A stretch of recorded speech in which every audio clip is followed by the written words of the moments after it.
Firstly, measure the integrity of the pin.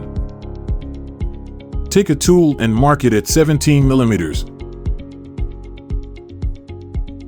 Gently touch the tool to the pin and observe whether the marked point is outside the hole. If so, the port is intact. If not, the probe is loose and the power cord needs to be replaced. Switch the multimeter to resistance setting and turn the buzzer on.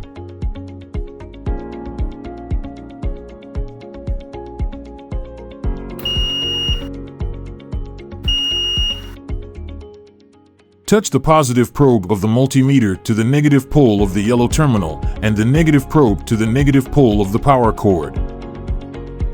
If the buzzer does not sound, replace the power cord.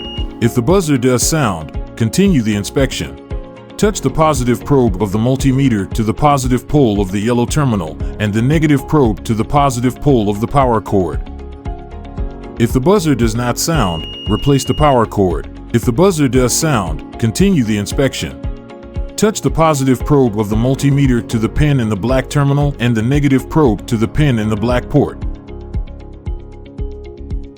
If you can hear the sound, the power cord is in good condition. If there is no sound, replace the power cable.